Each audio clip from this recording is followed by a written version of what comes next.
Igreja Açores, o programa com a atualidade da Diocese para ouvir aos domingos, ao meio-dia, na sua Antena 1 Açores.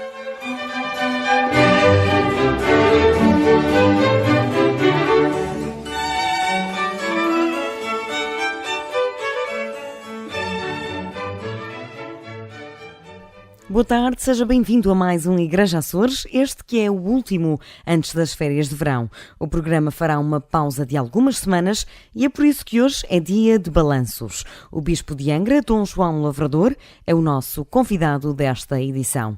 Mas por agora, a atualidade da Diocese açoriana.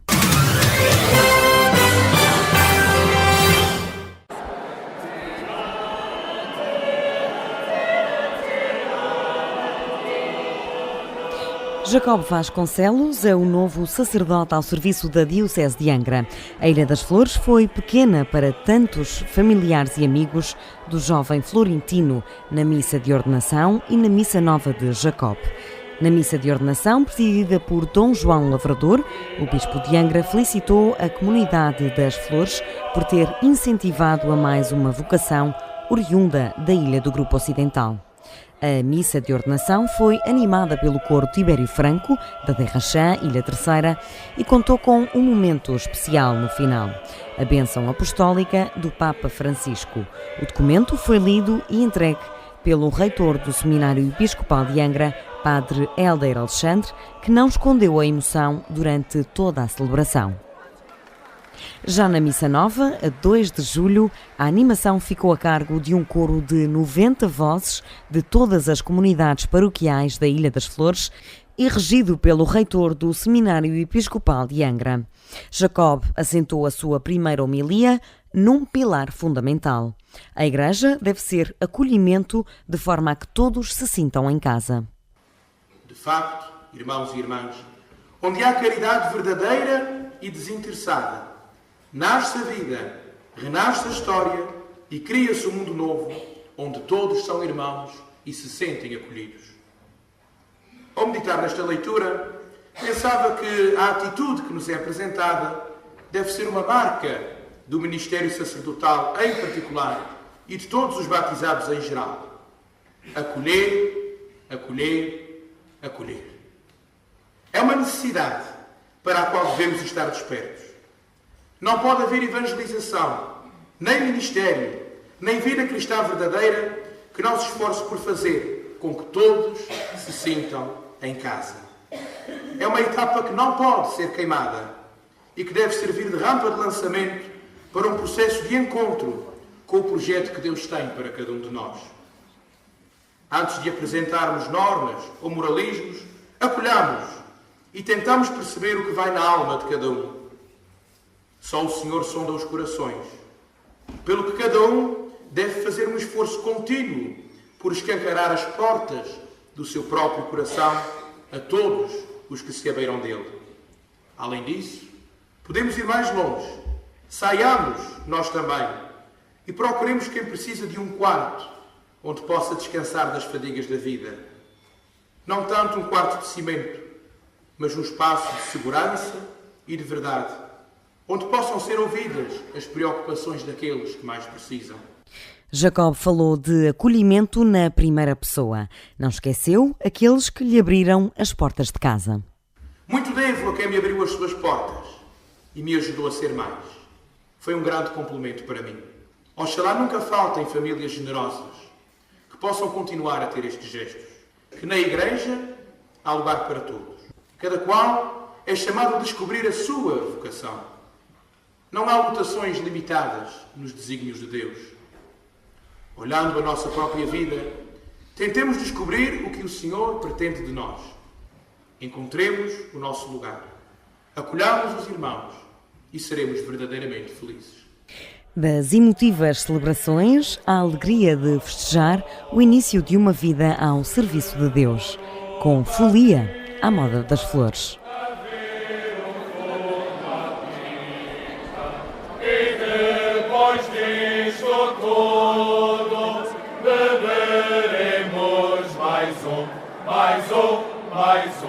Mais um.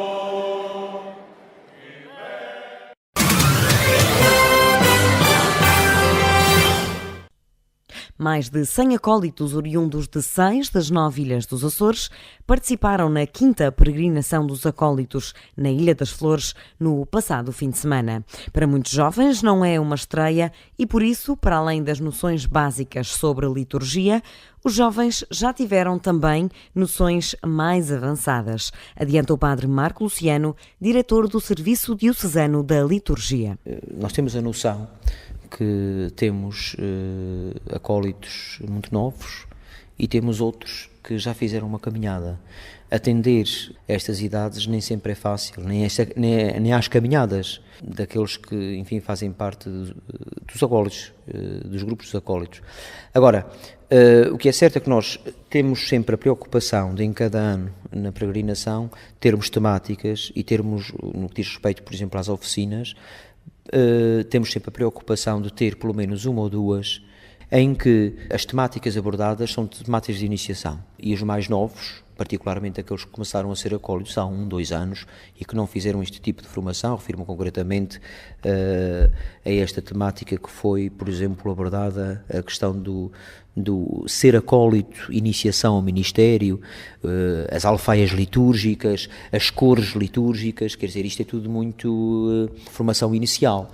E há a preocupação de orientar os mais novos precisamente para estas oficinas. Os outros, enfim, já depois de uma caminhada diferente, em que eles próprios já participaram nestas e noutras formações, já são orientados para outro tipo de, digamos, de formação, como é, por exemplo, o caso do missal romano.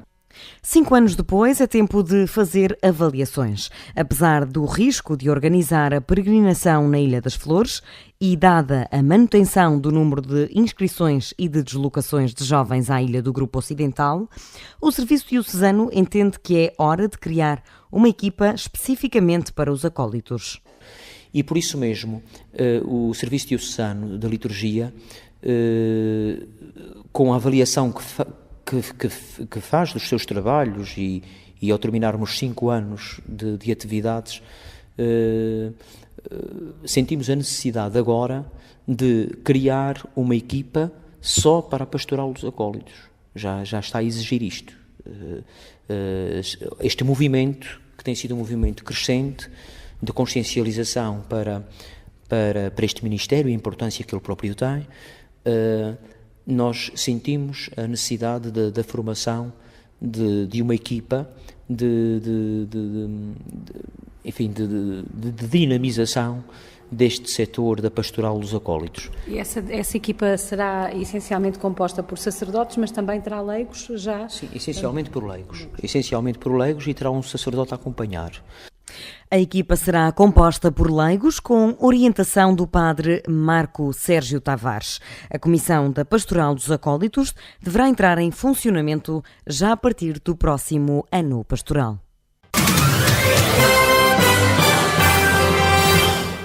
Decorre este fim de semana a 14ª edição das Grandes Festas do Divino Espírito Santo de Ponta Delgada.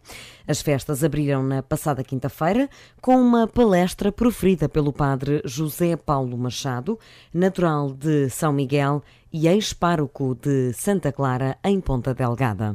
A conferência que foi realizada na Igreja Matriz de Ponta Delgada incidiu sobre um tema que tentou ser uma pretensa desmontagem daquilo que tem sido ao longo dos séculos uma referência ao Espírito Santo, a terceira pessoa da Santíssima Trindade, onde o próprio Paulo se insurge contra os discípulos, porque os discípulos respondem-lhe que não conhecem o Espírito Santo. Em jeito de provocação, o tema da conferência que abriu as grandes festas do Espírito Santo aqui em Ponta Delgada, e a convite da Paróquia da Matriz e da idilidade de Ponta Delgada, através do seu presidente, Dr. José Manuel Bolieiro, fui desafiado exatamente para fazer esta conferência, ao qual dei este nome, Espírito Santo, esse não desconhecido, porque é uma gramática própria nas festas do Espírito Santo nos Açores, que nos levam, de facto, a dizer que, de facto, ele não é assim tão desconhecido entre nós. São Paulo, é claro, e de facto a gente pode dizer, mas afinal é desconhecido ou um conhecido. O conhecimento do Espírito Santo vem de uma linguagem nova. Agora é o Pentecostes, a descida do Espírito Santo sobre os apóstolos, eles começam a falar línguas, mas mais importante que falar-se o inglês, o chinês ou o português, fala-se aqui de uma linguagem nova. E esta linguagem tem o cunho da universalidade. É uma linguagem universal. Para o orador açoriano, que atualmente serve a Diocese de Lisboa, nos Açores a linguagem do Espírito Santo está bem presente. E cita ainda a açoriana Natália Correia. É interessante ver-se que no imaginário das festas do Espírito Santo, e aliás este é um conceito que podemos ir buscar muito a Natália Correia, por exemplo. Ela dizia que o conceito de império ou de mordomia, como aqui na Ilha de São Miguel é designado, remete-nos muito para o conceito de municipalismo. Aliás, já Alexandre de Colano tinha muito este conceito. O conceito de municipalismo ou de município é, no fundo, uma organização próxima das famílias. Natália Correia chega ao ponto de comparar a irmandade e a necessidade de irmandade com o município. E a organização da própria irmandade tem muita conotação, ou pode-se ligar, no fundo, à organização da municipalidade, que no fundo é uma extensão de proximidade relativamente à família. O Estado está muito longe, o Estado está distante, para chegar às estruturas do Estado há todo um caminho longo a fazer, enquanto que o município envolve muito, tem muita perspectiva da proximidade. A reflexão sobre a linguagem do Espírito Santo a abrir este fim de semana, onde é ele o centro das atenções em Ponta Delgada. As grandes festas do Espírito Santo terminam hoje com celebração eucarística, bodo de leite e coroação dos impérios do concelho. Logo à noite, o fecho das festas com cantigas ao desafio e o concerto da banda Haja Saúde.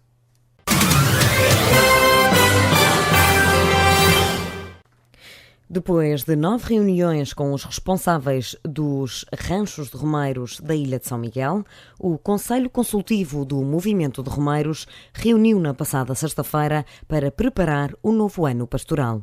Todas as propostas resultantes do encontro vão à aprovação em Assembleia Geral no próximo mês de outubro, garante João Carlos Leite, do Movimento de Romeiros de São Miguel.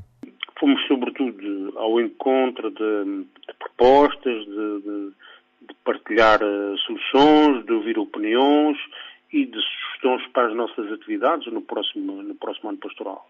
Decorreram com bastante participação, esperávamos mais, mas de qualquer maneira fizeram representar mais de 2/3 dos ranchos da Ilha de São Miguel. Houve vedorias que foram praticamente todos.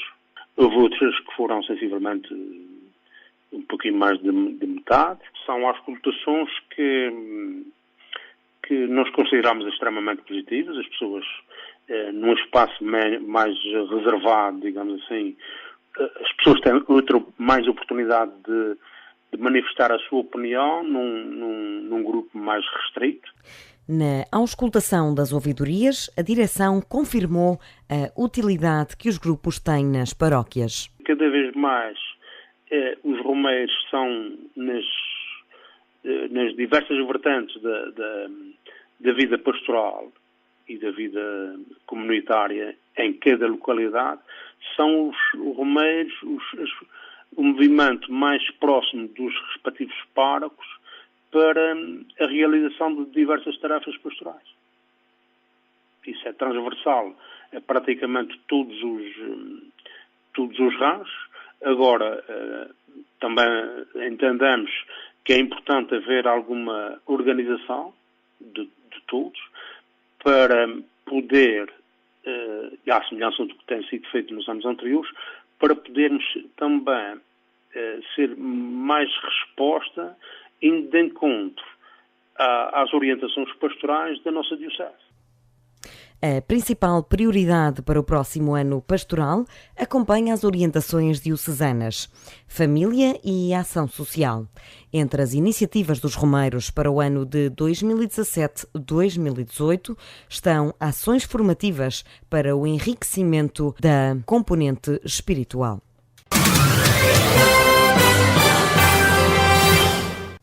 Decorreu entre 6 e 8 de julho mais uma edição das festas Sanrafaelinas na Casa de Saúde de São Rafael. Na comemoração dos 90 anos de existência, Marco Pavão pretende quebrar estigmas e, acima de tudo, alegrar os utentes, já que para muitos são as únicas festas que celebram no ano. Quebrar rotinas, mitos, estigmas e dar sentido às ações da vida, portanto, abrindo também a instituição à comunidade. As festas decorrem de 6 a 8 de julho. No dia 6 tivemos a coroação e uma missa em louvor do Senhor Espírito Santo, onde coroaram vários utentes e tivemos procissão. Da parte da tarde tivemos a tarde desportiva, com a presença de crianças do Colégio Santa Clara, do Centro Social de São Bento. E foi constituída por jogos dinamizados pela equipa de desporto da Câmara Municipal. Na sexta-feira, dia 7, o bolo de leite e o cortejo etnográfico. E da parte da tarde temos aquilo que chamamos de tarde de tradição terceirense. Nós temos a Casa de Saúde de São Rafael cheia, com a participação de utentes da Associação Cristã da Mocidade, do Centro de Apoio à Deficiência da Praia da Vitória, a Casa de Saúde do Espírito Santo, a ATL, os idosos da Santa Casa da Misericórdia de Angra e também, novamente este ano, um grupo de utentes da Casa de Saúde de São Miguel que participam ativamente nas festas. O dia forte, que é o sábado, dia 8 de julho, começa com um almoço convívio entre utentes e colaboradores, portanto, basicamente aquilo que nós chamamos de família hospitaleira, e no fundo os colaboradores são parte da família dos utentes e, em alguns casos, até a totalidade da família. Temos, a partir das 14 horas, o grupo folclórico Os Bravos, de São Bento. Às 15h30, o 12º torneio misto de futebol Sanrafaelinas 2017. E no final de tarde, princípio de noite, às 20 horas, o cortejo da Rainha. As festas são organizadas pela equipa da Pastoral da Saúde e Animação da instituição desde a década de 90 e conta com o apoio de várias instituições e da comunidade da Ilha Terceira. É nosso convidado desta edição do Igreja Açores, Dom João Lavrador, Bispo de Angra. Antes de mais, e dada a atualidade, a Diocese conta agora com mais um pastor. O que é que se espera o que é que espera o Dom João e o que é que se espera do Jacob Vasconcelos? Em primeiro lugar, uma grande saudação a todos os rádio-ouvintes e, naturalmente, um abraço da minha parte para todos. Realmente é uma grande alegria. Eu podia quase dizer que é o culminar de tudo o que é um trabalho diocesano, um trabalho em igreja, que é, no fundo, termos esta expressão da vitalidade que depois se expressa precisamente na ordenação sacerdotal. Todas as vocações são importantes, a vocação matrimonial, a vocação religiosa, mas a vocação sacerdotal tem aqui um cunho, não só pelo aquilo que é, e como manifesta esta entrega generosa total da vida de um jovem ao serviço da igreja, portanto, entregando-se a Jesus Cristo, configurando-se a Ele, e por isso as suas condições de vida contrastam com o normal, podíamos assim dizer, do que é a vida da sociedade e do mundo, mas por outro lado também o que de benéfico tem em termos do serviço que vai prestar à Igreja, porque realmente é um serviço que está orientado para os outros, portanto é ele que vai provocar a vocação matrimonial e que ela também tenha, que seja um caminho de santificação e um caminho de realização dos noivos e dos casais, e é o sacerdote também que está ao serviço precisamente da vocação consagrada, integrando-a e fazendo com que ela seja realmente a expressão desta totalidade de Deus na vida do ser humano, e por isso é uma riqueza muito grande. Portanto, a Igreja Diocesana está em festa e naturalmente espera-se que o Padre Jacó, com as suas qualidades humanas, intelectuais, de sensibilidade, da relação, pronto, todas essas qualidades que nós lhe conhecemos, que elas sejam sempre um bom serviço a esta Igreja e à sociedade em que vivemos. Um ano depois, mais ou menos 1 ano e 2 meses depois, qual foi a diocese que encontrou e qual é a que tem atualmente? O que é que mudou no último ano e sensivelmente 2 meses? Eu espero que a diocese esteja sempre em mudança permanente, quer dizer, são mudanças que, as grandes mudanças são aquelas que não se veem assim de imediato, quer dizer, normalmente para haver grandes mudanças e que se vejam logo é a nível de revoluções, e na Igreja não há revoluções. Portanto, na Igreja há realmente uma renovação permanente, há uma evolução permanente que é gerada precisamente pela ação do Espírito de Deus naturalmente com o contributo também das pessoas humanas e, portanto, através das características próprias de cada um que está a integrar a Igreja.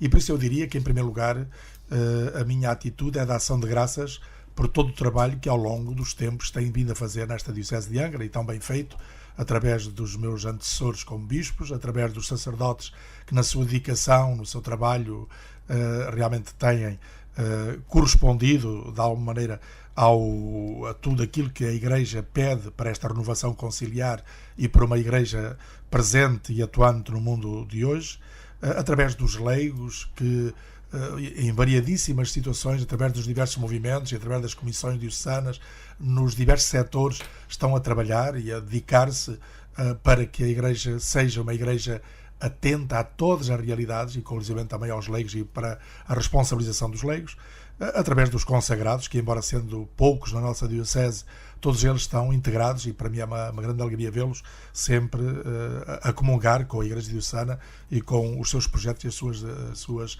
concretizações. Portanto, o que eu tenho a dizer é dar graças a Deus por todo este trabalho que se vem realizando ao longo do tempo e que eu me integro para continuar, naturalmente com as características próprias e naturalmente provocando aquilo que na Igreja sentem como algo de necessário neste momento. E como sabemos, nestes últimos tempos a Igreja Diocesana tem estado a apostar essencialmente na pastoral social, portanto esta relação da Igreja com o mundo e uma atenção aos mais excluídos. Isto naturalmente vem através do despertar que a Igreja está a ter através do pontificado do Papa Francisco, porque o Papa Francisco pôs esta realidade dos excluídos, dos pobres, na verdadeira, como nós dizemos habitualmente, na agenda da Igreja, e por isso na preocupação do próprio mundo. E por isso eu penso que nós temos de estar em sintonia e comunhão com esta intenção, claro que sem deixar de parte toda a outra área e todas as outras áreas que são da preocupação da Igreja e que estão distribuídas pelos vários setores da atividade da Igreja. Portanto, o que eu diria é que estamos nesta continuidade. Este ano foi marcado muito por uma auscultação dos conselhos, portanto, daquelas instâncias de aconselhamento do Bispo sobre a orientação que a Diocese deve ter, e, portanto, eu já agora adianto, portanto, o texto que foi colocado à reflexão tinha a ver com a unidade diocesana, portanto, este sentido de comunhão da Diocese, e portanto, uma reflexão que foi feita sobre o que nós temos que realizar, da maneira como devemos estar para que a Diocese, que à partida é composta por estas 9 ilhas, não é? Que têm ouvidorias, praticamente elas em cada ilha e nas ilhas maiores mais do que uma ouvidoria, depois que tem as paróquias, que tem todos estes intervenientes, como é que ela tem que caminhar no sentido de ser uma única Igreja diocesana em comunhão entre todos, logo a começar pelo presbitério, e por isso uma ação muito particular com os presbíteros, e já lá irei depois a seguir. Depois, o sentido da ministerialidade na Igreja. Este aspecto para mim é fundamental. A Igreja é formada por todos os serviços e ministérios e todos são chamados a participar, portanto, a corresponsabilizarem-se na missão da Igreja. E aí eu estou a pensar desde o Ministério Sacerdotal, que é fundamental que se implemente. Estou a falar no Ministério dos Diáconos, principalmente o que nós chamamos de diáconos permanentes, que são aqueles que dentro das comunidades cristãs exercem o seu ministério dentro da própria comunidade como diáconos. São os consagrados, portanto aqueles que da vida religiosa estão na Diocese e portanto têm que ser cada vez mais integrados no trabalho da Igreja. São os ministérios laicais, portanto os leigos que assumem responsabilidades nas diversas áreas, e são variadíssimas, desde a pastoral social até aos bens culturais, pela catequese, através na pastoral juvenil, familiar, portanto, em todos os domínios em que os leigos são chamados a realizar o seu serviço, eles devem estar verdadeiramente bem formados e, ao mesmo tempo, com as responsabilidades que são próprias. Portanto, este é o sentido da ministerialidade da Igreja. Nós temos que fazer crescer cada vez mais o serviço de todos na Igreja. Depois vem, como eu dizia também, realmente uma Igreja que necessita de formação, ou os membros da Igreja que necessitam de formação para exercerem estes ministérios. E por isso é que isto depois levou a uma parte mais, podemos dizer assim, administrativa e orgânica, que tem a ver com vigários episcopais para tornarem presente e dinâmica a da Diocese nas diversas vigararias, e um vigário episcopal para a formação, que irá ter, depois com todos aqueles que lhe estarão ligados, precisamente a área da formação. Eu podia já adiantar que, ligado precisamente à formação, nós iremos revitalizar o Instituto Católico da Cultura, que irá ter aqui um papel, podemos quase dizer, executivo muito forte a nível da própria formação. Portanto, eu penso que temos aqui um quadro bastante alargado já de auscultação e de proposta para agora continuarmos no nosso trabalho. E que valências é que terá esse Instituto para além da formação? Como é que será a orgânica? O Instituto terá uma direção, portanto, e dentro em breve irá ser nomeado já o diretor, porque depois irá, eu penso que é bom também haver uns estatutos que ainda têm que ser elaborados, porque ele está já fundado, portanto, canonicamente já tem ereção canónica, professor Dom Aurélio, mas não encontramos estatutos, portanto, quer dizer que terá que ser elaborado e que depois teremos que auscultar também os conselhos, porque normalmente é preciso que a Diocese diga o que é que pretende dos diversos organismos. E um instituto destes, como vai ter a execução de tudo aquilo que tem a ver com a formação, sobretudo a formação laical, e depois também ligado com a formação do seminário para aquilo que possa ser complementar para a formação sacerdotal, é claro que exige aqui uma atenção particular e, portanto, iremos depois dar o espaço necessário para estatutariamente dar essas dimensões. Mas no fundo terá isso. Ele vai ter, dentro em breve, a possibilidade de orientar neste sentido de orientar na Diocese em relação com a Universidade Católica o curso de Ciências Religiosas, e deixo já aqui o apelo para, durante o próximo ano, os professores de religião moral e outros que, porventura, venham a integrar a religião moral. Os responsáveis de vários setores da Diocese que está a ser orientada por leigos. Portanto, leigos responsáveis e outros que queiram realmente aprofundar a sua fé e os seus conhecimentos teológicos para se inscreverem no curso de Ciências Religiosas, que irá começar daqui a um ano, portanto, em setembro ou outubro de 2018. É essa a data prevista também para arrancar o Instituto? O Instituto, à partida, ele vai arrancar já, com a nomeação começa já a arrancar. E provavelmente já irá ter algumas formações, não com a monta do que é, portanto, porque o curso de Ciências Religiosas poderia ser já uma formação a nível superior e, portanto, agora há formações médias e mais próximas que o Instituto poderá começar já a delinear junto dos leigos e junto dos intervenientes a nível da Diocese. Agora, isso é um trabalho que vai ser agora elaborado ao longo do próximo ano, orientado pelo vigário da formação, portanto ele é que terá essa responsabilidade direta, do Padre Ângelo, e depois com os responsáveis do Instituto. Portanto, ele só depois ficará, para não estar aqui a multiplicar portanto, depois o Instituto terá um desenvolvimento de atividade a nível de toda a Diocese.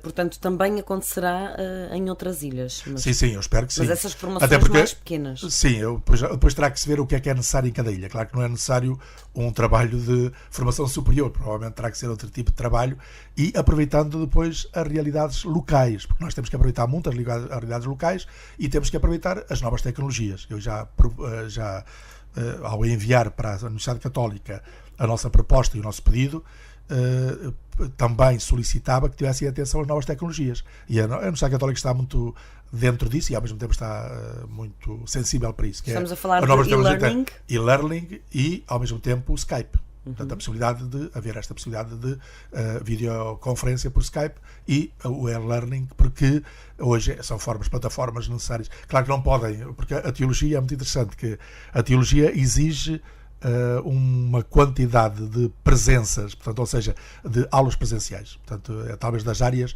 onde se exige mais.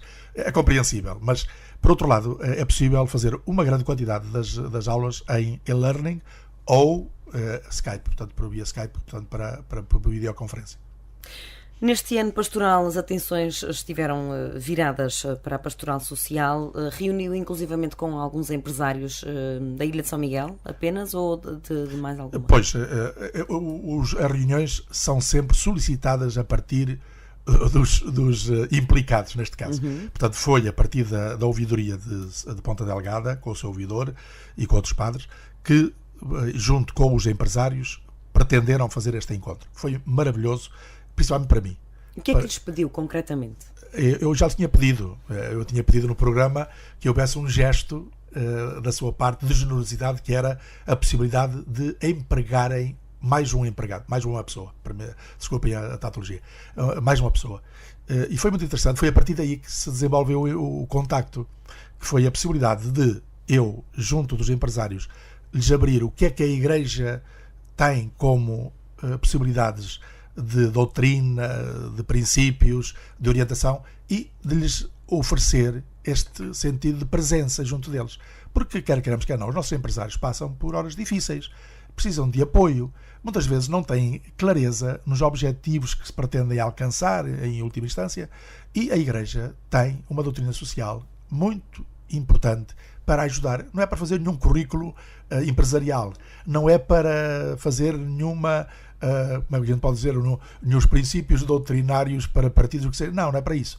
São orientações gerais que levam a que a pessoa siga determinados princípios na sua conduta concreta, seja de empresários ou seja de outras áreas da vida social e política. E foi nesse sentido que eu falei, portanto, quais eram os princípios que a Igreja tinha, desde o princípio do bem comum, da dignidade humana, da subsidiariedade, do sentido da solidariedade, por aí fora, portanto, que são princípios que ajudam a que a pessoa, quando elabora um esquema empresarial ou elabora outro tipo de intervenção social, deve ter em conta. Portanto, neste sentido.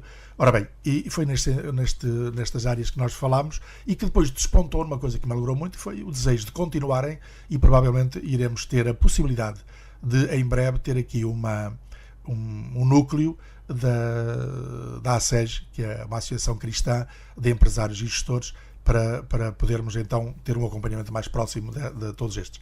Eu gostaria, e já está um bocadinho palabrado, porque no contacto assim, por vários sítios com os agricultores, que também em breve possa ter um contacto e um encontro, porque a Igreja também tem princípios muito interessantes e muito importantes para acompanhar os nossos agricultores, o que eles aqui chamam labradores, e para mim me dá muita honra, porque é mais um labrador junto dos labradores, e portanto também tenho muito gosto em dialogar com eles para podermos ajudar a esclarecer o caminho que é tão difícil e que precisa de tanta ajuda. Eu gostaria que a Igreja ajudasse mais os nossos labradores a encontrarem pistas para a solução dos seus problemas.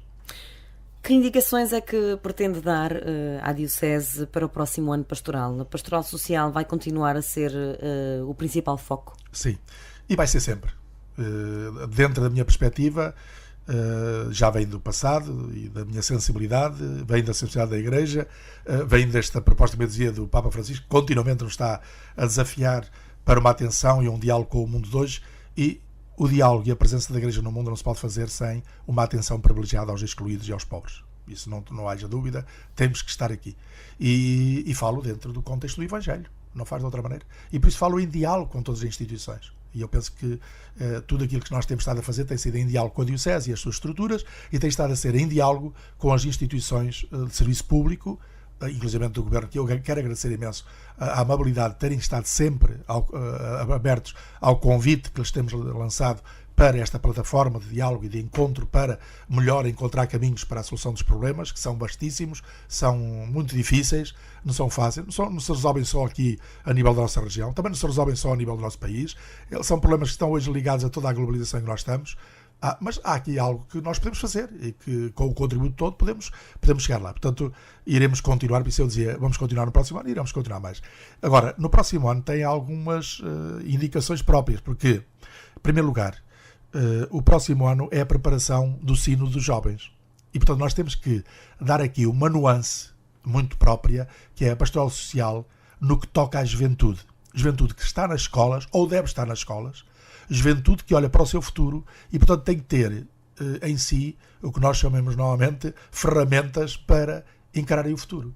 E, portanto, iremos fazer um encontro de pastoral social com todos os intervenientes da pastoral social, que é variadíssima, já no dia 4 de outubro, e fica já aqui feito o apelo a todos os intervenientes da pastoral social. Eu depois irei enviar uma carta de convocatória, mas fica já dito, no dia 4 de outubro, no Pio XII, em Ponta Delgada, iremos fazer uma reunião de pastoral social, com todos os intervenientes, que será, de alguma maneira, já o início de um conselho de pastoral social. Porquê? Porque nós precisamos estudar os problemas em conjunto, precisamos de articular energias em conjunto e, naturalmente, depois também associando aqueles que são intervenientes na área social na esfera pública, mas isso será outra área. Mas está aqui dentro da Igreja. De maneira a que demos no próximo ano, privilegiemos os jovens, no sentido da sua forma de estar na educação, nas escolas, em tudo aquilo que seriam ferramentas para os ajudar a encontrar de futuro o seu trabalho, porque o trabalho foi com alegria que eu vi agora há tempos, portanto, os números, o desemprego, graças a Deus, diminuiu bastante a nível da nossa região, e inclusivamente o desemprego juvenil, o que me dá uma grande alegria e quero-me congratular com isso. Agora, enquanto houver um desempregado, deve ser preocupante para todos nós. Portanto, não podemos ficar contentes só porque já houve uma diminuição. Isso é bom, mas temos que caminhar no sentido de ver se os jovens vão ter ferramentas para que eles próprios encontrem ou lugar para o seu trabalho ou a sua iniciativa própria para o seu emprego. Também é importante. E alertar que a sociedade também tem que estar aqui aberta, e aqui lanço outra vez este desafio a uma sociedade aberta, uma sociedade sem medos, uma sociedade que é capaz de ser solidária. E uma sociedade solidária e as empresas solidárias não é apenas o facto de participarem naquilo que são ações solidárias para com a sociedade e mais pobres. Começam logo por abrir as possibilidades para o emprego. O nosso tecido empresarial e as nossas realidades sociais e de empregabilidade exigem que estejamos abertos até ao limite para dar emprego. O emprego é uma causa social de primeira importância e, portanto, eu gostaria que nós estivéssemos aqui. Depois está a nível de despertar das comunidades paroquiais e dos vários setores, por isso é que vamos ter essa reunião, para fazermos aqui um trabalho junto dos jovens e das crianças. Porque eu penso que é logo desde o início que nós temos que começar a trabalhar. E as comunidades paroquiais têm aqui um trabalho muito importante, as nossas catequeses, os nossos jardins de infância, as pré-escolas, depois as escolas, por aí fora, portanto, todo o acompanhamento. Tem aqui um trabalho muito importante nas diversas áreas também. Os professores de religião e moral, e por isso para o ano eu gostaria de contar com eles para uma intervenção mais direta nesta área da juventude e das crianças. Portanto, será uma oportunidade, mas claro, atendendo sempre à família, e aqui vai implicar a pastoral da família, que já está sensibilizada para isso, tem feito um trabalho notável neste sentido da integração da família, ou melhor dizendo, da integração dos problemas sociais na família e o desenvolvimento que a família pode ter, e por isso eu quero contar com todos estes intervenientes. Dom João Lavrador já contactou recentemente com a diáspora açoriana nos Estados Unidos. Eles também que recebem este programa, também ouvem este Igreja Açores. Sabemos que todos os cristãos são iguais aos olhos da Igreja, mas socialmente como é que podemos identificar estes cristãos? Graças a Deus, e vai daqui um abraço também para eles. Alguns deles já me conhecem, eu também os conheço a eles, e dentro em breve irei conhecer mais alguns, principalmente em Fall River, de quem mando também já um abraço antecipado, e depois, se Deus quiser, daqui a uns tempos, talvez para o próximo ano, será no Canadá. Portanto, são as perspectivas de convites que já tenho, e portanto terei a possibilidade, e é para mim um grande gosto e um grande encanto e uma grande alegria. Portanto, eu estive no ano passado, vai fazer um ano, na Califórnia, e foi muito agradável ter estado ali com os açorianos, não é, das várias ilhas que estão ali a trabalhar e ver o seu desenvolvimento, o seu trabalho, o que eles em várias décadas, e não são muitas, como eles evoluíram, como eles hoje estão integrados, mas ao mesmo tempo como conservam as suas tradições aqui a nível das suas tradições açorianas, mas ao mesmo tempo como conseguiram evoluir intelectualmente, como conseguiram evoluir culturalmente, como conseguiram evoluir a todos os níveis. E na parte que toca à Igreja, fico muito contente por ver como eles marcam a sua presença como cristãos nos locais onde estão. Estive há pouco tempo também aqui em Providence, e também aí tive possibilidades de contactar uma realidade ligeiramente diferente, mas também com as mesmas características. Aí tive a possibilidade de estar com praticamente a totalidade dos padres que estão a assistir às comunidades portuguesas. Tive a possibilidade de contactar algumas igrejas, porque foi muito pouco tempo em que eu estive, mas algumas igrejas que são frequentadas pelas comunidades açorianas, e depois estive na festa de São Francisco Xavier em Providence, e estive também com o Sr. Bispo de lá, muito simples, um homem muito acolhedor, que tive muito gosto em estar com ele. E como ele tem também admiração pelos portugueses, açorianos que estão ali em Providence, e portanto pude ver a densidade de açorianos que estão ali em Providence, pude ver a sua capacidade organizativa e a sua comunhão entre todos eles, e também presenciar o que é realmente uma comunidade que ao longo do tempo tem evoluído, se tem afirmado, e que hoje a sua integração mas ao mesmo tempo também a sua especificidade de povo açoriano ali está muito marcada.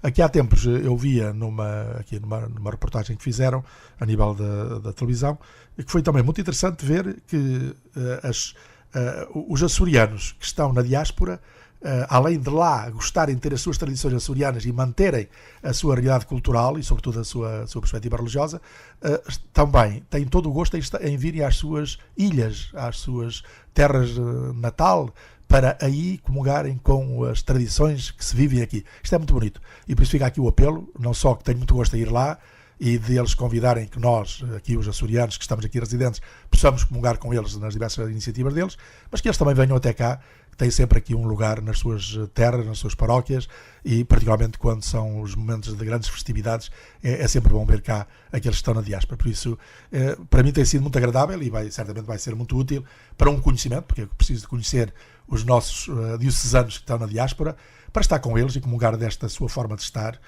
e também para ter esta percepção. Para mim, surpreendeu-me, e por outro lado fica aqui também esta realidade, esta constatação, que é uma realidade, é que os jovens já estão um bocadinho afastados de nós, e particularmente pela língua. E por isso fica aqui um apelo. Eu não sei o que é que nós podemos fazer para que a língua portuguesa estivesse mais presente junto dos nossos imigrantes, tanto estão na diáspora, porque os jovens, eu tive a ocasião de ver que em alguns sítios já tive que ter tradução de inglês para o português. Portanto, os jovens já não falam o português, e por isso vai ser um afastamento da nossa realidade cultural. Que vamos esforçar-nos todos para que isso seja reversível. Para fecharmos, e uma vez que o programa vai fazer um interregno de algumas semanas, o verão é, em regra, a altura do ano em que os cristãos se afastam mais das celebrações eucarísticas. O que é que deseja aos açorianos nestas próximas semanas, nestes meses de verão? Eu diria mais, quer dizer, o cristão que é convicto e que sabe que a Eucaristia é o centro da sua vida e que é da Eucaristia que nasce toda a vitalidade da Igreja e da sua realidade como pessoa, como família, como membro de uma paróquia, de uma comunidade, esse não afasta. Agora, o que acontece é que, naturalmente, já não vai ao local habitual, porque certamente vai se deslocar para férias, ou até, inclusive, pode sair do nosso território, pode ir para o continente, pode ir para outro lugar, ou pode sair de ilha, pronto, ou tem mais mobilidade dentro da própria ilha, portanto, irá a outras Eucaristias. Portanto, o que eu diria é que não haja ninguém que, como cristão, deixe de participar na Eucaristia pelo facto de estar em tempo de férias. Há um slogan que é Deus não está em férias, a fé também não está em férias, quer dizer, ela acompanha-nos para onde quer que estejamos e onde quer que estejamos, porque a Eucaristia é fundamental para a vida do cristão. Por isso eu diria, e fazia este apelo, é preciso tomarmos uma redobrada consciência aqui a nível dos Açores para a nossa participação na Eucaristia e a nossa participação na comunidade cristã. Portanto, esse é um aspecto. Um segundo, naturalmente, é desejar que realmente todos os açorianos tivessem tempo de descanso e de férias, porque este tempo é um tempo necessário, é querido por Deus, por isso é que Deus descansou ao 7º dia, e é por isso que na dinâmica da Igreja existe o domingo como o dia da Eucaristia, o dia da família, o dia da comunidade, o dia dos vizinhos e do encontro com os outros, mas é o dia do descanso dos trabalhos serviis, que é bem lá de trás.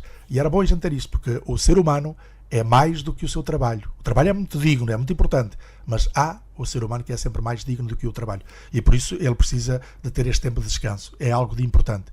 Mas, ao mesmo tempo, também gostaria que, depois de forças retemperadas, nós pudéssemos reencontrar-nos no próximo ano com renovadas forças, com coragem, com vitalidade e a querermos levar a nossa vida para a frente, e encarando os problemas e, naturalmente, estando sempre muito, muito em comunhão uns com os outros e, sobretudo, atendendo àqueles que são os mais fragilizados e aos que estão com maiores problemas nas suas vidas, sobretudo os que têm problemas económicos, sociais, da exclusão de várias ordens, portanto que nós saibamos ser acolhedores e que estejamos ao serviço deles. E é assim de energias renovadas que voltaremos dentro de algumas semanas. Obrigada, Dom João Lavrador, por ser o nosso convidado deste Igreja Açores, em jeito de balanço de um fecho de um ano pastoral. Nós regressamos dentro de algumas semanas. Até lá, boas férias.